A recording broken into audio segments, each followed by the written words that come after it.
Enemy of the state. An enemy of the state. Enemy of the state. Dank Podstash. You're listening to Enemy of the State's Dank Podstash. The Podstash is available on YouTube, SoundCloud, and everywhere else podcasts are found. Let us know where you want to listen, and we'll release there as well. If you want to help us improve the podcast, check out our shops at blackmarketmemes.threadless.com and dankpodstash.threadless.com. Links will be provided. Anything you buy helps us make the Podstash better. Business owners and creators, advertise on the Dank Podstash. Reach a larger audience, make more sales. Email us at dankpodstash@gmail.com for details. Washington State listeners, please check out Washington State Anarchists and Libertarians Facebook group. Help us expand the Agora face to face.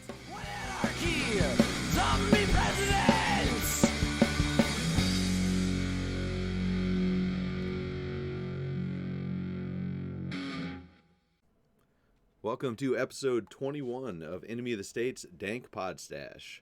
My name is Nick, and I'm joined with my good friend and co-host, David Ballantyne. How's it going, buddy?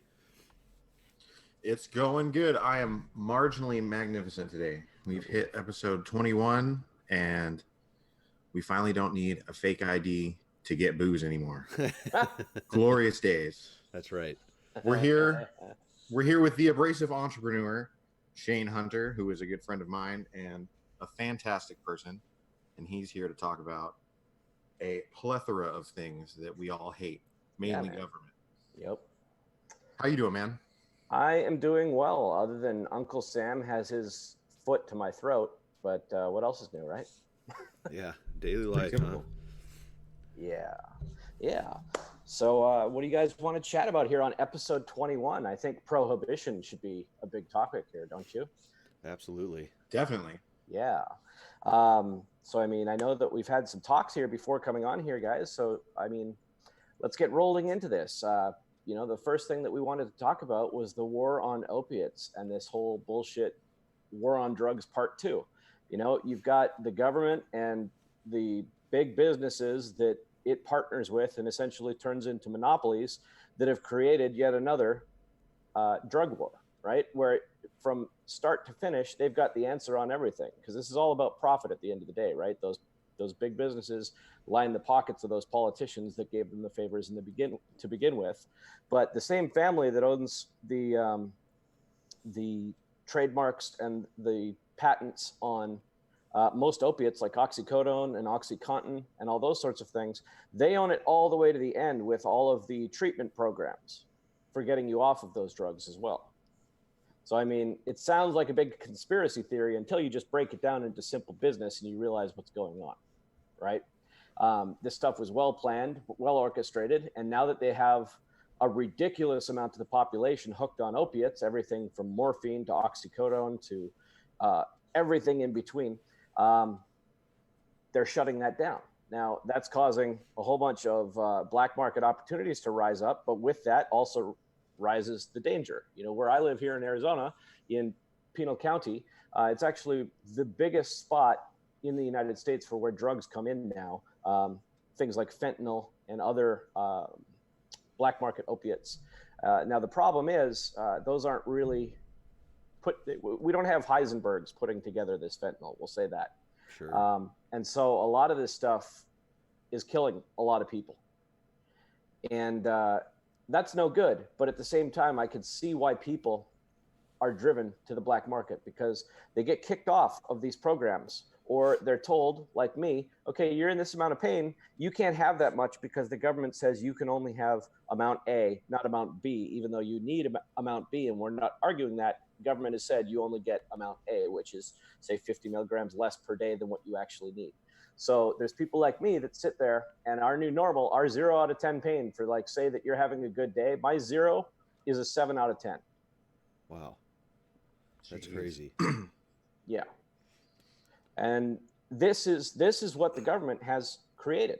And they've done it in partnership with these big businesses. And now I'm an entrepreneur, so I'm not anti-business, but I am anti-government monopoly business, right? Mm-hmm. People are these organizations that have essentially been given a free pass to form a giant monopoly because they line the pockets of the politicians that help them to get there. And that's what's happened with opiates. Unfortunately, it's another manufactured war, just like the original drug war was, just like we know that the CIA and Contras and all that shit supplied all of the cocaine, all the crack, all of that stuff that got into a big epidemic, right? And they had to have a war on it. Well, we're seeing the same shit, and it makes me sick that Americans can't see that this is happening again, right? We act like it's a new thing because we tend to forget the past, right? But this is exactly the same thing happening over again. And you look at all of the people that this is affecting, and it's pretty disgusting, right? Because you have people who are in genuine pain, and most people can't fathom what a 10 out of 10 pain is. We're talking you drop to the floor, pass out, because when you take a step and you press too much on your heel, it pinches a nerve in your lower back and you collapse, blackout. Jesus. That's what 10 out of 10 pain is. And I go through that daily. No. Right? And this is the bullshit that like hundreds of thousands of Americans are dealing with, people with cancer, and everything across the board, with all sorts of injuries or nerve damage or whatever, who are in these outrageous levels of pain. And now all of a sudden you have the government and you have insurance companies who, guess who got a monopoly thanks to Obama's Obamacare? Mm-hmm. Right? The insurance companies. So now there's only one insurance company for my wife and I to choose from because we now have what are called pre-existing conditions, right? And remember how Obama promised everybody would be able to get covered? Yes, but what you're covered by is a monopoly. So here's your only option. My insurance this year went up 600%. It went from $200 to $1,200 a month. Jesus Christ. Yeah. Right? So that's the reality that most people don't understand, that people like myself are faced with. And that has been created by government and the monopolies that they've created, like Blue Cross Blue Shield, who's the only, and I mean, I'm thankful that I've got insurance, but at this point, my wife and I have been trying to work out the math, and we're not sure if it's cheaper to just pay cash at this point. At $1,200 a That's month, what's holy sick. Shit. Question for you then. I've heard some people have replaced opiates with medical cannabis, and I would assume that's not an option in every scenario. There's just got to be some pain that's too great, or maybe just not the right options to find the right cannabis products that you need. What's your opinions on that? What do you know about that? So with me, I've tested everything across the board, from kratom to THC to CBDs, all sorts of different opiates, everything. And THC will help me, but for somebody like me who's in a 9 or 10 out of 10 pain, what happens is I take some weed, whether it's THC or CBDs, and the pain, it drops away for like an hour, right? Which is cool. But then I want you to imagine going from a 0 to going to a 10 out of pain, 10 out of 10, in about 45 minutes. Mm. And imagine what that does to your brain, and imagine what that does to your system, as all the chemicals are fighting and trying to find some sort of equilibrium in your body, and you're jumping through this like ridiculous gap of pain where you're going from, hey, that doesn't hurt, to, oh my God, that's the worst pain I've ever felt. And that's unfortunately what THC does, is it brings the pain down to a level where you're like, wow, this is pretty fucking good, right?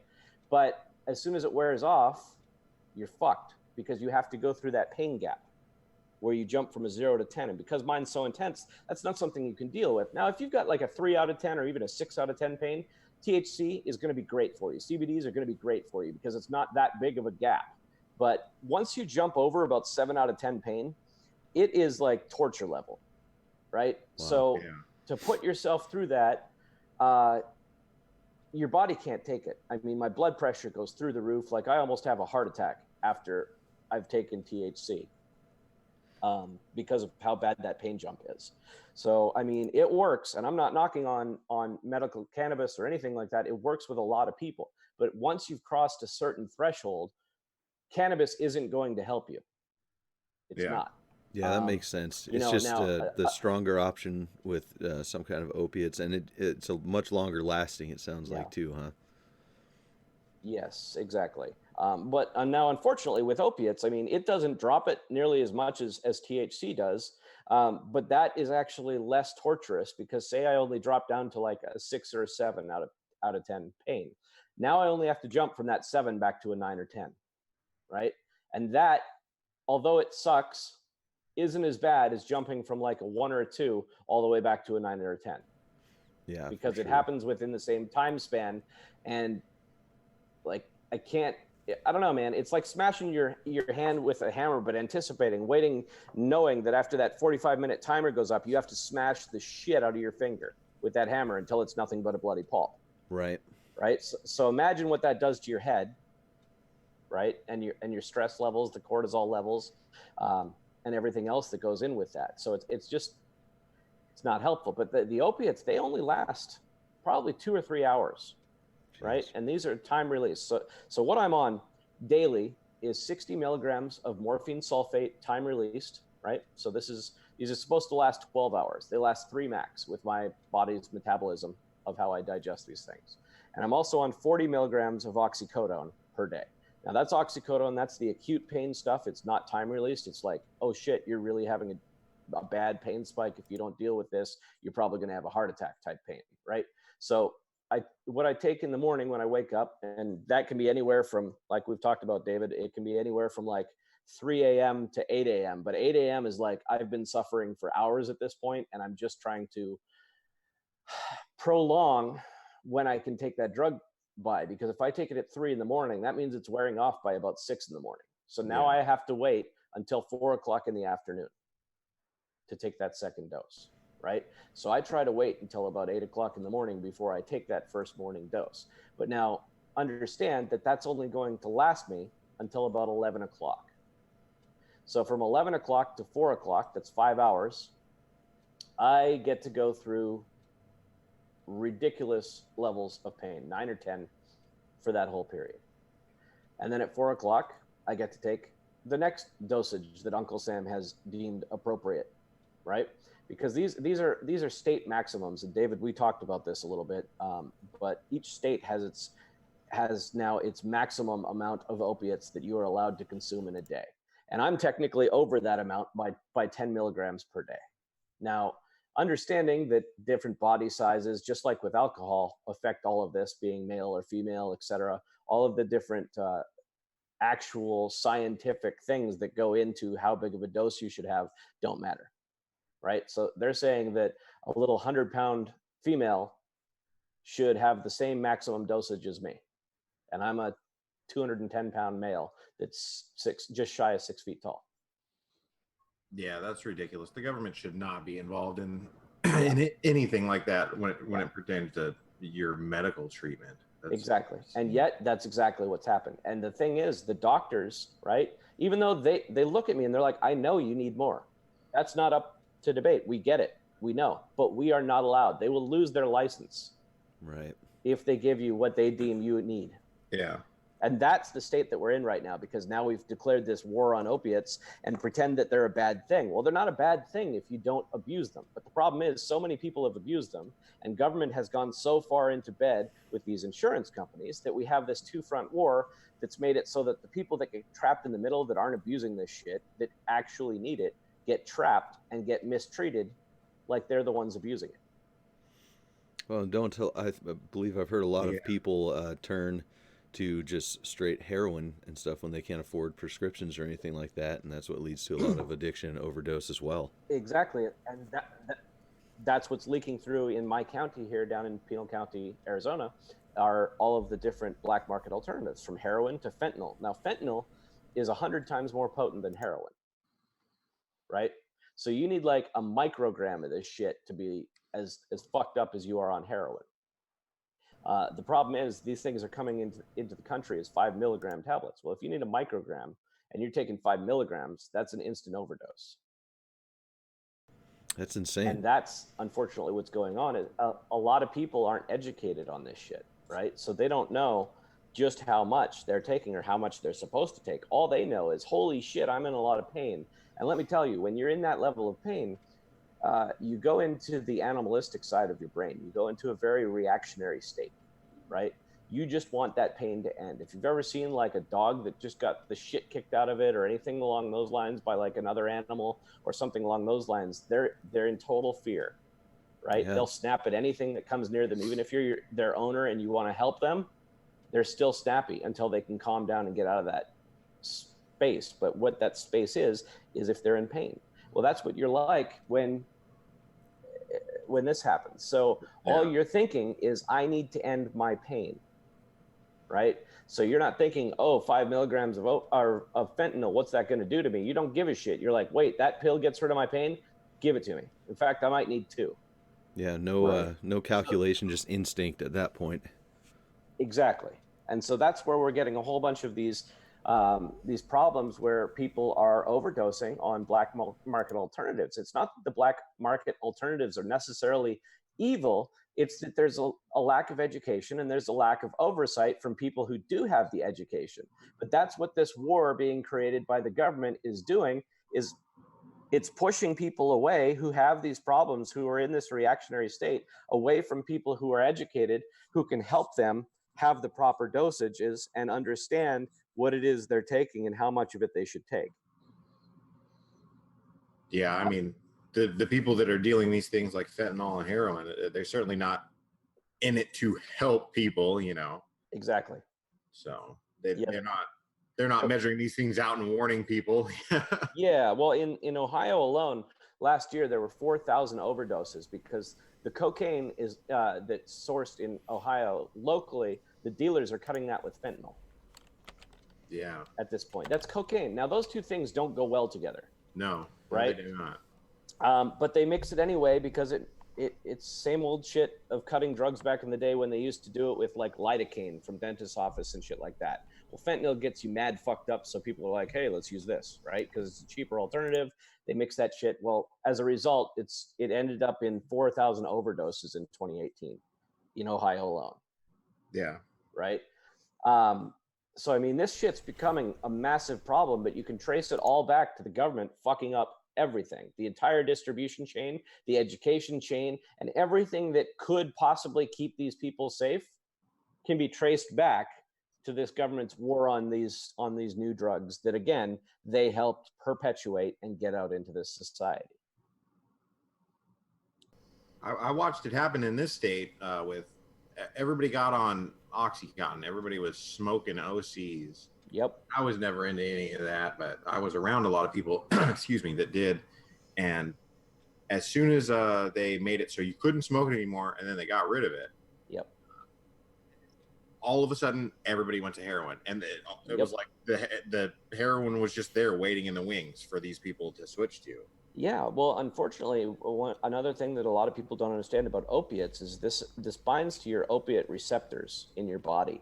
And the longer that you're on opiates, the less you're able to tolerate pain without it.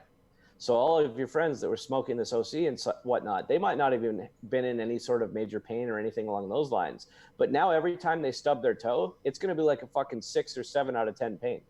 Because their body no longer has the proper chemicals and the proper electrical signals to realize what that pain is and to minimize it. Because it's all through your brain, right? Your brain dictates all of it. And pain and pleasure are actually the same sensors in your brain. Yeah. But now they've got no real grounds for how bad pain is. So that you can see why the jump to heroin makes sense. Like from a logical standpoint, where you're not doing that shit and you're watching this happen, it doesn't make a lot of sense. Like, why would they be so dumb to jump into like fucking hardcore black tar heroin and shit like that? It doesn't make sense when they were just using this to have fun. Well, you have to understand it changes the whole chemistry of your body. And then becomes that instinctual drive to end the pain again too. Exactly. So, I mean, this is a fucked up rabbit hole that has been created by a handful of people that wanted to get filthy fucking rich. You know, it's one family that owns the copyrights, like I said, on OxyContin, right? So you can trace this all to them. And they did all sorts of parties back in this, I think it was 70s and 80s, convincing all of the doctors that that pain was now like the 6th vital sign. Right? Before that, it wasn't considered a vital sign. It was just like, it was dealt with. People knew that pain existed, but it wasn't that big.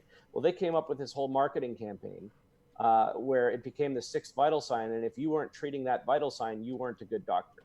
Wow. Right? So they went and conditioned all of the doctors in our country to start over prescribing these. So like you'd stub your toe and it wouldn't be that hard to get a Vicodin or like a Percocet, right? Like 10 years ago, that shit wasn't hard to come by. You go into a doctor, you say, I have a headache, they pop you some Percocet, right?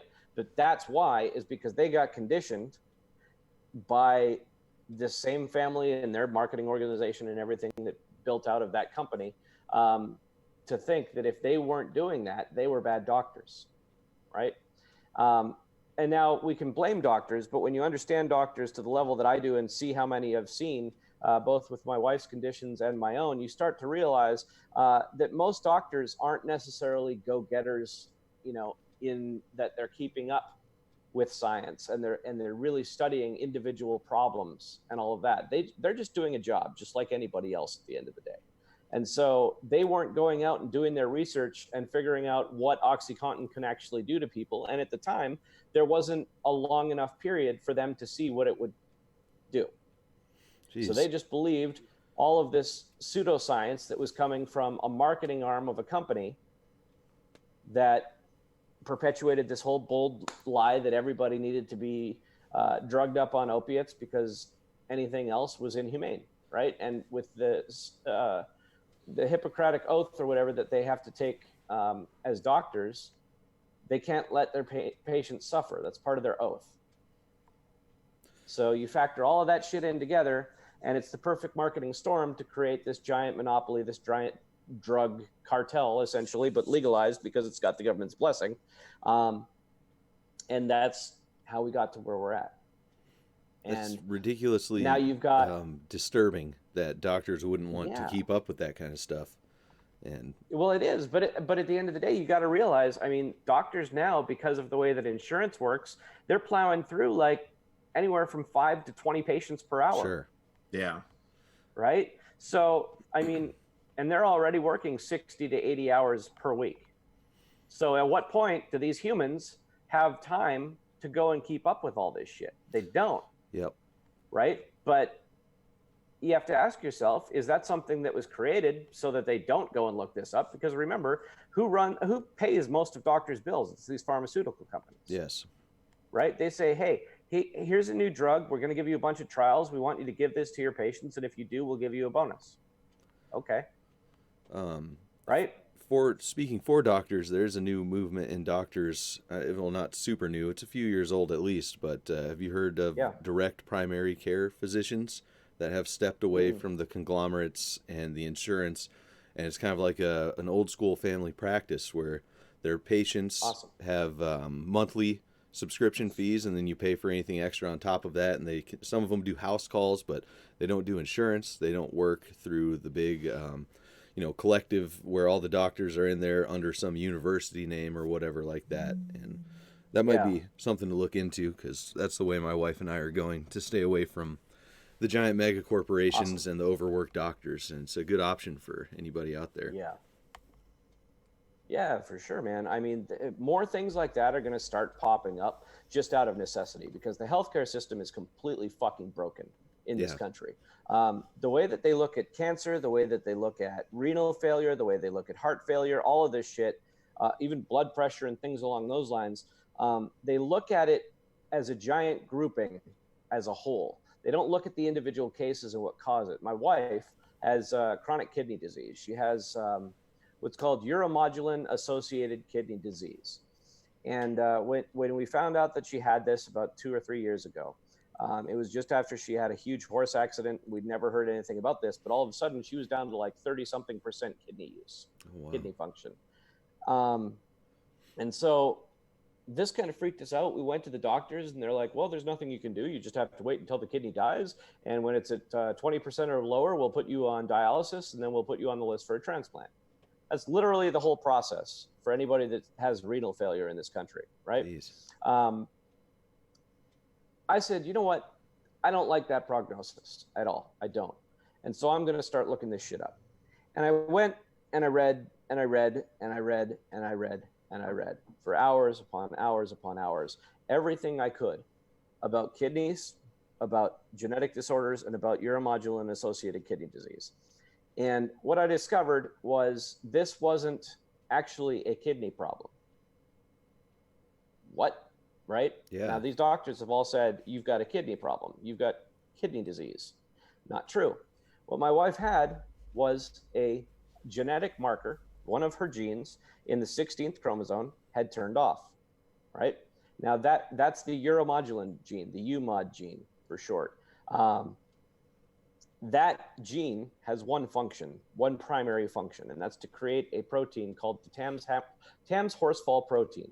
That protein's job is to break down animal protein when you digest it, right? Without it, it's you're essentially asking the kidneys to process something without the ingredients to process it. So that's what damages the kidneys, is because that lack of protein, because that gene is shut off, it no longer has the ability to process it. And every time you put meat through that system, it damages the kidneys further, right?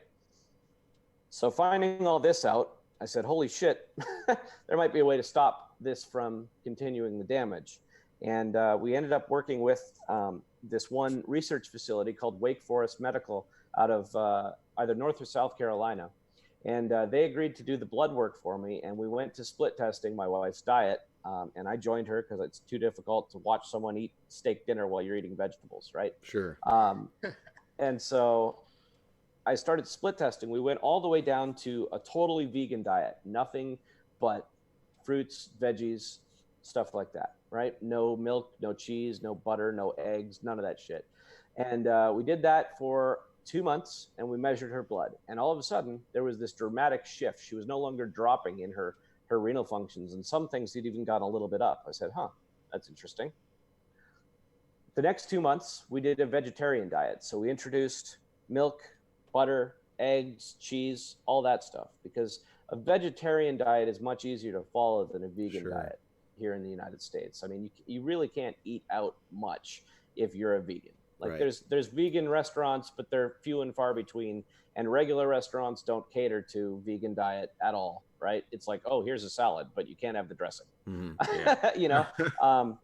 But what we found out was the vegetarian diet also wasn't damaging her system, right? So now for the first time, we find out about this UMOD disease, that it's not a matter of anything animal related. It is specifically animal flesh. So the meat of cow or chicken or fish or any of those things that causes this damage to these kidneys. So by taking all of that away, we managed to stop the progression of this thing dying. Now, in the next phase of all of my reading, I went and started looking up, well, how do you repair this shit, right? And so I started studying all things like mitochondria and cellular structure and how it gets its energy to replenish things, and just basic renal health, which is kidney health, and a whole bunch of other things. And I dove deep into that shit, and ended up, she's on about $300 worth of supplements every 2 to 3 weeks. But this stuff, we managed to stabilize out the rest of her kidneys. And now there's only 3 markers in her tests that show that she has kidney disease. Now, they're still major. It's creatinine, it's uric acid, and it's her glomerular filtration rate, which that filtration rate is the percentage that tells you how close you are to dialysis. So at 20%, you have to go on dialysis until you get a transplant, right? That's where they essentially consider the kidney is just hooped and you're done. Well, she'd gotten down to as low as 23%. So we're talking right on the fucking edge. Well, through this supplementation and through the diet change, we've managed to increase her back up to 28%. Wow. It's insane no doctor, that you're having to do this yourself without a doctor. Yes. Right? Well, no doctor had any clue that this was a thing. No doctor had looked into this disease. No like doctor, you said before, they didn't have the time. Exactly. Well, and that's the problem with healthcare, and that's my point. Getting back to the beginning of all of this, is that doctors aren't looking at each individual case. They see a number on their computer that comes back from a test, and they diagnose it as renal failure. Okay. Now, what's the system for doctors and our education for what happens to renal failure? Okay, you got to wait till it drops to 20%. When it drops to 20%, we put you on dialysis and we put you on a waiting list for a transplant. Which is all just another path to money for them. as well. It's in, out, cha-ching. Yeah, Yes. they just went through the motion. Yes. That's one of the big problems I have with a lot of things anymore. It seems like they only treat symptoms and they don't actually find the root cause, and they make more money off of treating the symptoms than they do. But see, here's the thing, and you can't be mad at doctors for this either, though. No, they have been conditioned to believe this is how they help their patients. Yeah, I'm with you on that. Definitely. Right? I'm not blaming doctors. Well, and that's the big problem, though, is that this is why we're not going to see the system really fixed. Is because they've been taught this is what works, this is what we do, because this has the best percentage of helping XYZ. But that's not true. Looking at the individual cases and problem solving and reverse engineering yourself with each individual case is how you actually get cures. But this tells you why we can dump so much money into cancer research, into heart research, into renal research, and all of these sorts of things, and nothing gets cured. Sure. That's why I wanted to bring up the direct primary. It's all just a part of perpetuating that. Yeah. Yeah. That's why I wanted to bring up the direct primary care physicians, because I think it's more than just them being screwed over in what they're doing and being worked like crazy, is that there are actually doctors who care about that and want to take that time to do that. And that's a good step there for sure. Yeah. So what as far as government needs to change in this, what do we need to make happen? They need to go away. That'd that's the main thing. Yeah, absolutely. The most ideal situation. Yep. Yeah, but since I don't see that happening anytime soon, I really think that they need to reassess what they're doing and what they're instructing, not only the medical practices to do, but insurance, right? Because it's essentially this tiered system at this point. The government makes the rules, but they pass those rules down through the insurance companies.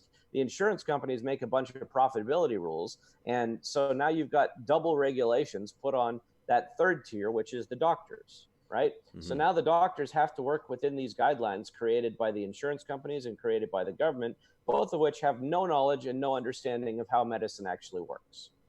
Right. Right.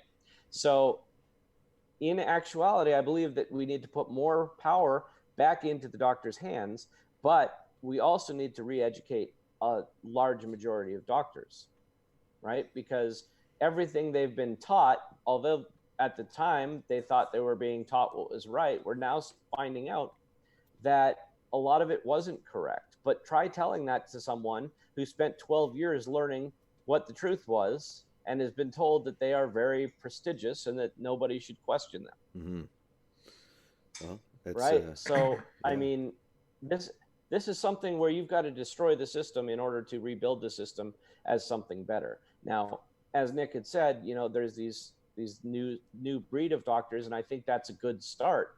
But really, until all of these doctors get on the same page and realize that all of our systems and processes are completely screwed up, and they are, much like business has gone through massive shifts over the last 30 years because we've stepped out of the industrialization era and into the information era and now into like a transformation era, right? Mm-hmm.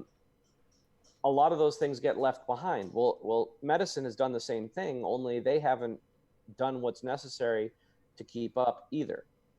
Right? Just like a lot of businesses didn't. And so you see all of these mom and pop stores closing, and the Walmarts and the Amazons taking over because they're a more efficient business model, et cetera. Right? Yeah. The same way that those old businesses can't compete with that is essentially what needs to happen with the medical community, but not necessarily that a giant conglomerate needs to take over. I don't approve of that. I approve of competition, because that competition and allowing doctors to compete again, right? That's what's going to drive innovation and growth, is when they're allowed to compete and say, well, I've got a better solution and I have a better healing rate and I've got a better, pain management rate than these other doctors do. And they'll say, oh yeah, well, I just came up with this and now ours is better. Now ours is better. And allowing that competition to fuel the growth that's needed to actually start taking care of these problems, because we're dumping billions and billions of dollars into things like cancer and heart research and ALS and everything else, and nothing is happening. Why? Because the system is broken, but we keep repeating it. And I know I keep bringing it up, but We're that's gonna hit that exactly major- why I brought up the direct primary care physicians, because I think it's part of the agorist way, hit them where it hurts, hit them with the money, keep it outside of that tax system and whatever other system is helping government. And of course, they're not all gray or black market doctors, but it's not money going towards insurance and huge companies and the government. You're paying them your monthly prescription, and they're taking an interest in what's wrong with you.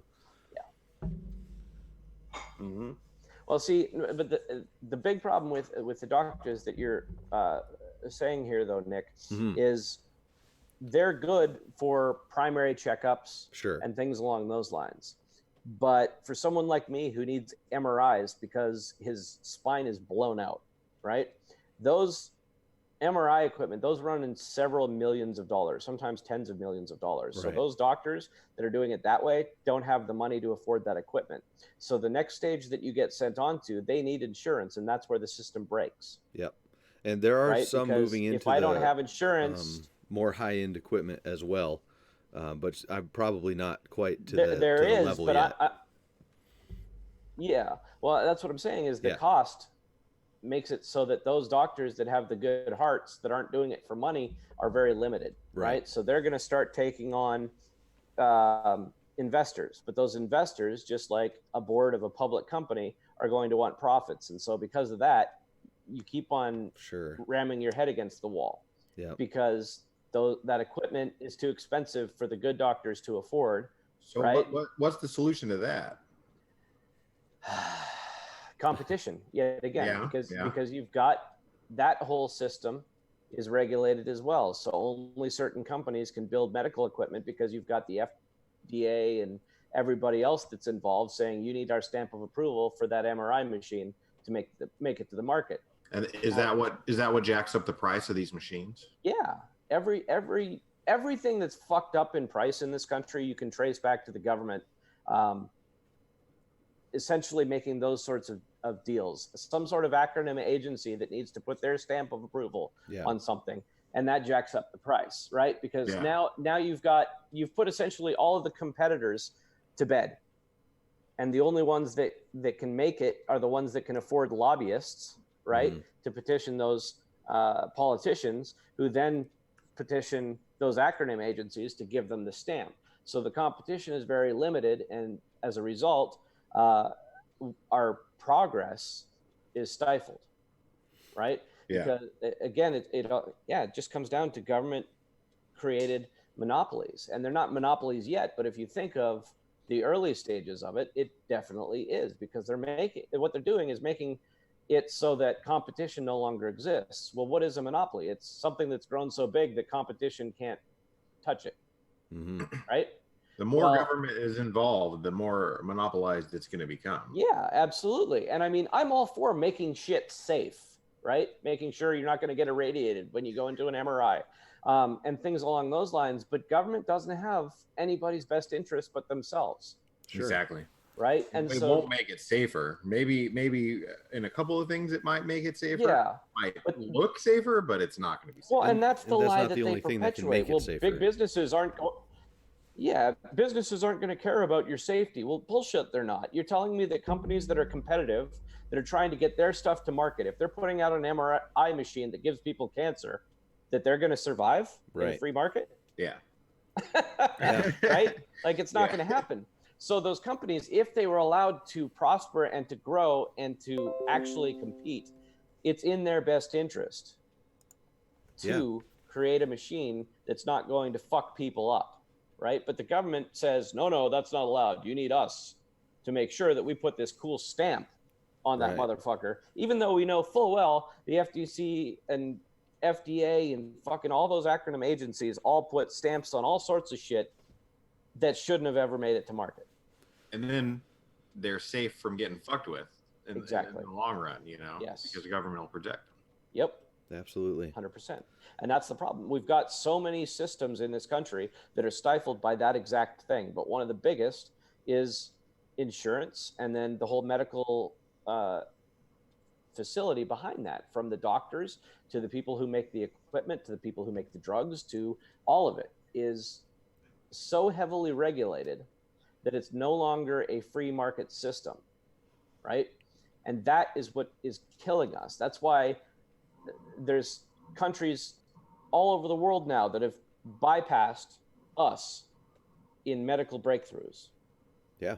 Right? We've got more money being dumped into our medicine and our medicinal systems than anywhere else, and yet we're no longer at the forefront of most of that shit. Like stem cells, that's the next step that we're going to do with my wife is stem cell therapy to regenerate her kidneys, right? Well, in the United States, a lot of that isn't allowed because it comes down to the right wing tells their politicians, oh no, stem cells are bad, even though they don't understand the science behind it at all, right?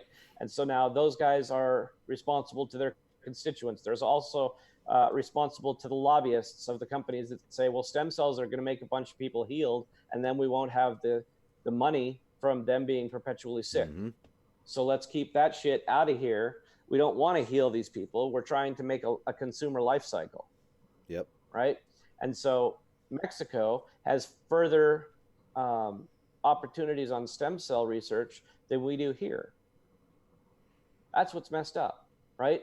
And so we have to go down to Mexico to get the stem cell therapy. How fucked up is that we're supposed to be in this country that's the greatest and all of this stuff, right? But in actuality, we have to go what's considered a third world country to get advanced medicine. Yeah. That shouldn't even be considered advanced because it's 30 fucking years old. Right. Yeah, it's not like, profitable medicine.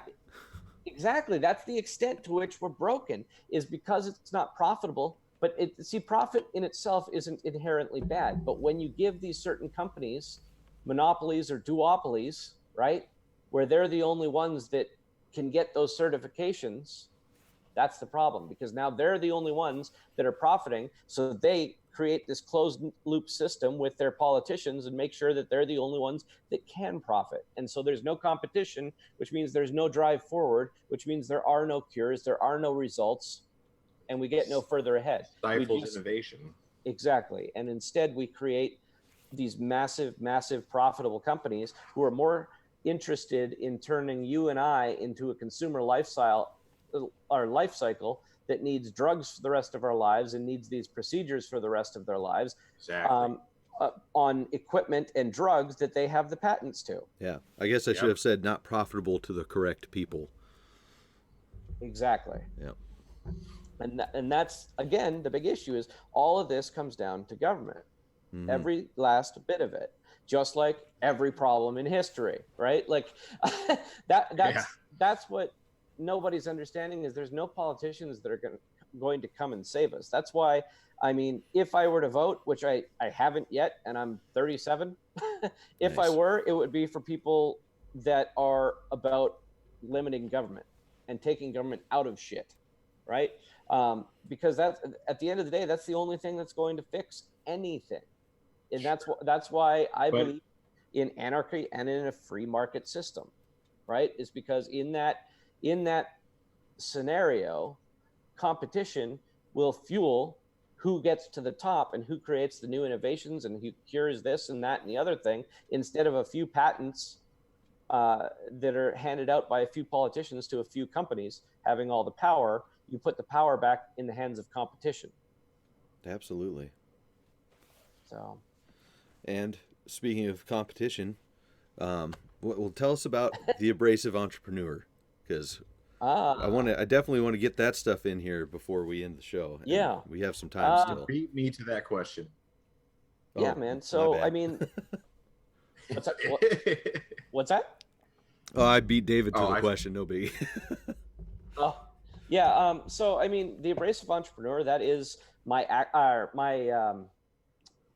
alter ego, we'll say, that was created many years ago, because when I was first leaving the consultancy world of things in internet marketing and whatnot, I was getting into teaching people how to do internet marketing, new entrepreneurs all the way up to, big businesses and whatnot when I was a consultant. But I was getting into teaching just regular people how they could build a business from home based on list building. So building an email list and marketing to that list, and essentially making lots and lots of money. Well, back when I first got into this world, a lot of the internet marketing community was led by these guru dipshits, that were, again, just all about profit, and were all about their closed off little society where they circle jerked each other, and only top few guys at the top made all of the money, because essentially they would create these syndicates and lie to each other, lie to their customers about, well, our stuff's the only good stuff, blah, blah, blah, blah. So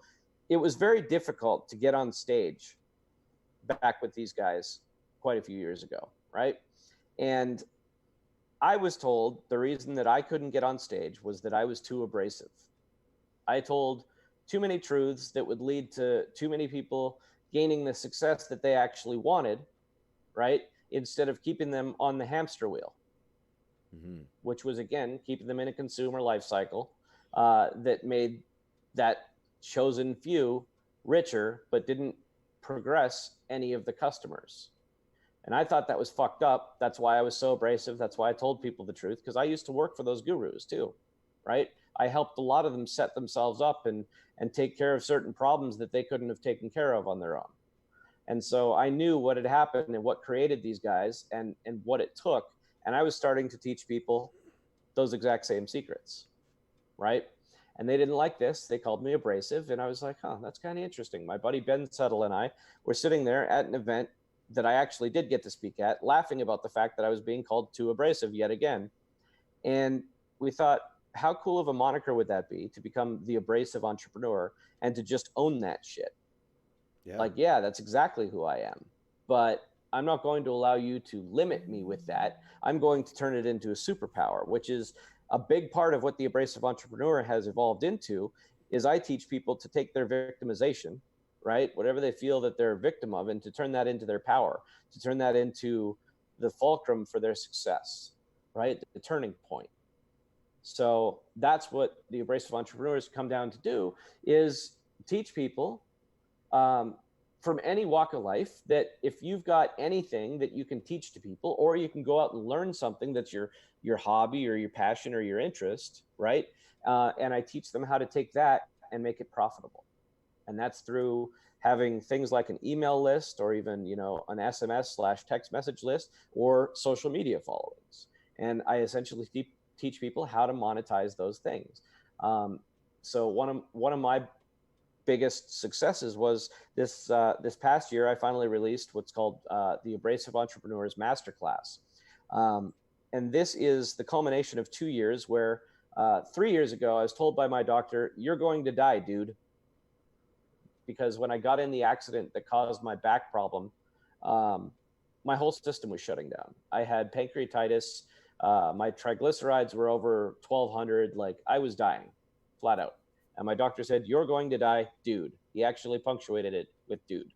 Kind of a fun relationship I had with that doctor. But because of that, because I thought I was dying, I was like, shit, I need to get out everything that's in my head for all of the good people that I care about, my wife and my friends and all of this stuff, so that they understand how to do what I did, so that they're never trapped going back to a job or any of that sort of shit.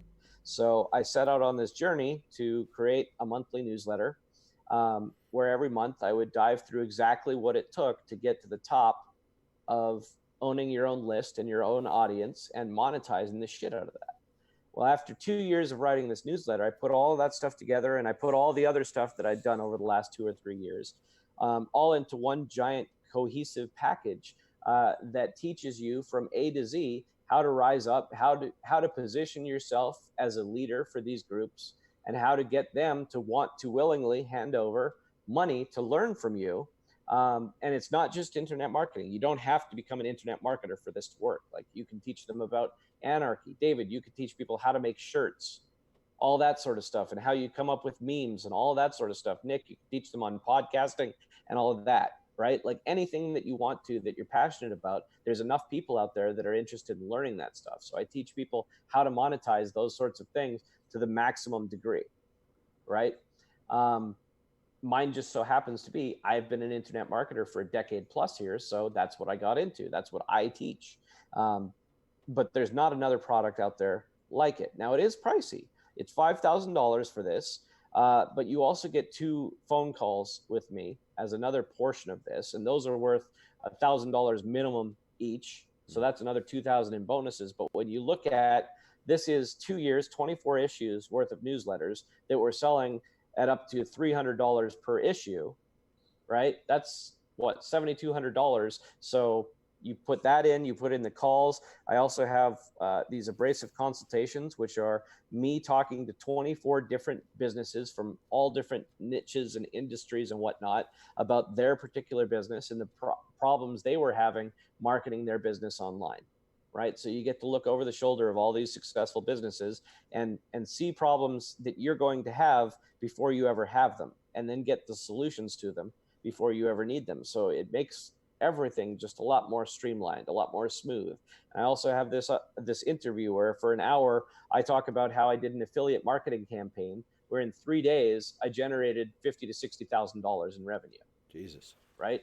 So I mean, the stuff that I give away in this masterclass is well worth the $5,000, and that's just in the actual value of the products themselves. Absolutely. If you look at what you can turn around and what you can make when you apply this shit, $5,000 is laughable. But why do I charge the $5,000? It's because people need to have skin in the game to give a shit, to pick that book up off the shelf and to open it and to study it and to apply it. Because when you've dumped $5,000 into something, you're going to take that bitch seriously. Yeah. Hell yeah. Right. But if I sold that for even only $1,000, more than 50% of my customers probably wouldn't even pick it up. They'd just have it like a trophy on their shelf. Right. But at $5,000, everybody that comes through my system works their ass off and then gets the results just like I did.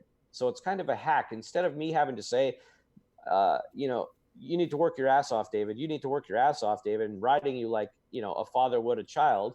Instead, I created a system that's going to make you want to work your ass off. So now I no longer have to nag you about doing it. You want to do it, right? Because you want to make that money back and it's important to you. And that's kind of what one of my superpowers is as the Abrasive Entrepreneur, is I create all sorts of systems to make sure that success becomes inevitable, because I create all sorts of things that typically victimize people and typically turn people into reactionary animals into something that they can become proactive about, that they can use to win, right? And I can attest to that. Yeah, just from reading your book. Mm-hmm. Well, and that's the start. That's the start of the masterclass. Is I give that book as a part of that package as well, because that's all the mindset that you need to become an abrasive entrepreneur, right? And really, there's just so much power to this stuff, man. I can't advocate it enough. And this isn't me like tooting my own horn. Remember, I made this shit because I thought I was supposed to be dead by now, right? Everybody listening, he's definitely not tooting his own horn. Yeah, it's excellent stuff, and I don't praise things that often, but I'll praise this, and it's worth your time. And if you ever think about paying for it, it's worth the money above and beyond. Yeah, well, I make sure for every one of my students that it is worth their money. I that's why I threw in the 2 phone calls. I could have just skipped that and it would still sell. But I like to have one where I get them off on the right track and I show them, okay, this is the order you want to go through all this stuff. What is your life doing right now? Where are you at? Right? And we get them from where they're at to where they need to start. And then we get them kicked off. And then a couple months later, we do a follow-up call to make sure that they've followed through on all that stuff. And if they haven't, we find out why. Right? And we create systems that make it so that those whys go away and it becomes easier for them to succeed than it does to fail. Right? And that's why I've thrown in those phone calls, is because I genuinely actually give a shit about my students. I really genuinely do. It's true. And that's why there's such a high success ratio with all of my students as well, is because I do genuinely care about them. And I've got, you guys may know him, Tom Woods, the libertarian podcaster. He was my client all this past year. I helped him to become a much more abrasive personality over the last year. To guys like Ben Settle, who's like a legendary email marketer. I've got CPAs, I've got doctors, I've got lawyers, I've got a psychologist. I've got all sorts of people from all sorts of walks of life that do this. from your first time newbie entrepreneur all the way up to doctors and lawyers and podcasters and famous people and all sorts of shit. So it's this works, and it works for everybody. That's what's sick, because I designed it that way, right? In that I knew or thought I was dying. I created it in a way that anybody that read it could use it and do what I did, because I used to just be a waiter at Applebee's 10 years ago. Wow. Well, when I get the skin to throw into the game, that I went I'm definitely to go from there to here. Awesome. Yeah, and it's, I don't know, man. I like changing people's lives, because there's too many people out there that are good people that do genuinely want to make a difference, and they don't know how, right? Because we're conditioned by teachers who do care, but they've been taught, here's how you teach. But that stuff's so fucking outdated, it doesn't get anyone further ahead. Yeah, absolutely. Right. Sure. And that's what this is here for. This is that business education that you won't even get if you go and get your master's, right?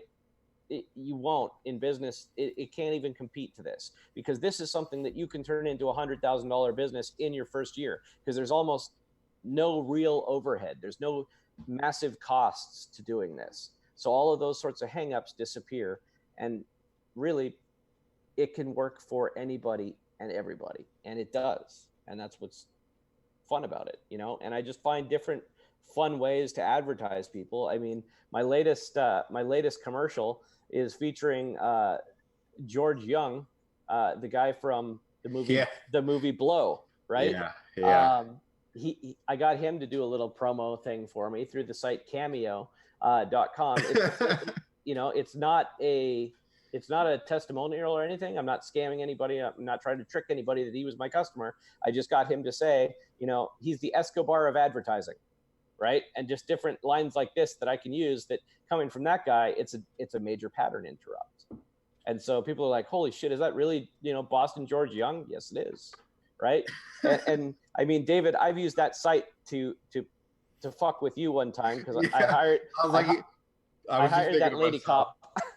I was like, man, he gets himself George Young, and then he's like, let's get David a lady cop. Yep. Yep. But you got to say, man, that was perfect. I mean, we got her to thank you for donating, you know, part of your profits from your T-shirt company into police funds. Questioning me. It was good. I was entertained. Yep. Yeah. And it's, I do fun shit like that to get attention, so that advertising and marketing and stuff doesn't have to be boring. Right. And it gets people engaged. It shouldn't be boring, in my opinion. Right. And the less boring it is, the better it works. Well, this is exactly. You're a ridiculous resource to have in the anarchist, agorist, whatever community. This is a great jumping off point for people who think like this to start, you know? Yeah, man, absolutely. That's what I'm here for, is to help people transform from where they're at to where they actually want to be. And, you know, David had mentioned my book, The Final Fight. That's where it all kicks off, is you have to figure out, who do you want future you to be? And once you know who that is, you start living as that person today, right? And start doing the things that future you would do starting today. And the funny thing is, the more that you do that shit, the more that sort of lifestyle starts to come around you, because, hey, you're already doing all of the motions. You're doing the process, right? That world requires. Mm-hmm. So because you're doing all of the things that you're doing right now is why you have the life that you have right now. So if you want a different life and you want future you to look different than how present you looks like, ask yourself all of the questions of, what does that world look like? What does that guy look like? What does that guy do? What does that guy say? What does that guy think? And start doing that. And it's not going to be easy, but it is doable. It's simple. And that's what my book teaches you, is a bunch of hacks to get there. So it's kind of fun. And that's available on Amazon, and that's not $5,000 if you just want the book. It's like, I made that as cheap as possible. $875 was the cheapest that they'd let me do for print on demand. So cool. That's how much it is in Amazon, and it's well worth it, because it gets people definitely worth it. Yeah. I can't.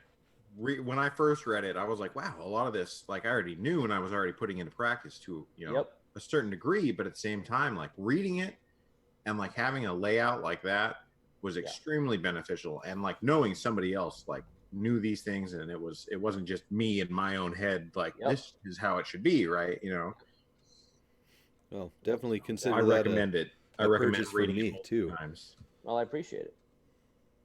What's that? I said definitely consider that purchased by me as well. I'd like to learn more about this. Awesome, man. Thank you.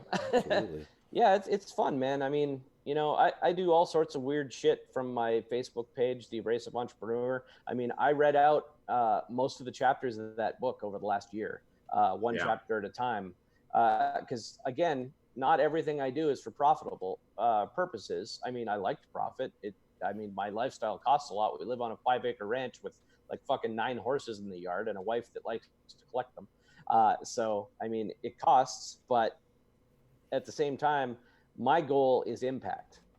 My goal is to help good people transform into the better people that they want to be.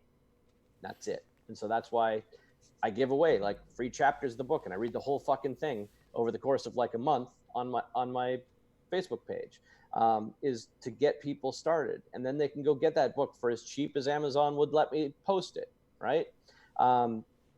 Because I mean, that book, it's helped 2 or 3 people now directly that I know of that have come to me and said, I was going to kill myself, and because I read your book, I didn't. Wow. And to me, there's nothing more powerful than that. Like that's my why, is to help people that think that there's no hope and that there's nothing that they can do, and prove to them bullshit. You have so many options. You just need to think of them. And instead of reacting to what this world gives you, you need to step out of that space and become proactive. Because when you become proactive, you step into a primary position, and the world around you starts to react to that primary position. So the world steps into a secondary position for you. So now everything you do, it's like Neo in the Matrix. It controls the world around you. And we're not talking in like some sort of metaphysical bullshit woo-woo way. But when you are proactive and you actually consciously think out ahead of time what you want from life and what you're going to do on a day-to-day basis and like an hour-to-hour basis, watch what happens around you as the world steps into a reactionary space. Instead of you being the reactionary one to all of the shit that's going on around you, when you operate from a primary position like proactivity offers, watch what happens. It will fucking blow your mind. Well, we're getting close to the end here, so why don't you tell people where they can find you and find all this information? Obviously, The Final Fight by Shane Hunter on Amazon is definitely worth a pickup, but where else? Really, the easiest is probably just go to abrasiveads.com or fblists.com. So that's Facebook lists. So fblists.com. And either of those, when you opt in, I actually give away a free training based on Maslow's pyramid of needs, or Maslow's hierarchy of needs. It's a psychology 101 thing that anybody that's been to first year college has probably learned about, but I take that and I apply it to business and to advertising and marketing. And I show people just how easy it is to come up with products pretty much out of the blue based on whatever market it is that you want to serve. So it's a pretty cool opt-in, and you get that for free just for joining my list. That's my mailing list, and that's, again, abrasiveads.com or fblists.com. And that'll put you in my world. You get emails from me, sometimes daily, sometimes it'll be a couple of weeks apart. Kind of depends on how bad my pain is and what I've got going on in life. But I'm there to serve, and I'm there to offer things that can help people transform their life and to move them forward. So. Awesome. Hell yeah. Well, thank you for coming on, man. Thank you, boys, so much for having me, man. Like I said, David, I wanted to be there since episode 1, so I'm excited that, we could kick off adulthood of your podcast here together. It's pretty exciting. So I think you need to take this baby out and get her drunk. It's the next step. We plan on it. Yeah, thank you guys so much. I really do appreciate the opportunity. So thank you so much, you guys. I wish you nothing but success. I really love what you guys are doing with it, and keep kicking ass, because the world needs more people like you. Hey, thank you, man. Thank you. Yeah. All right, y'all. We'll catch you next time.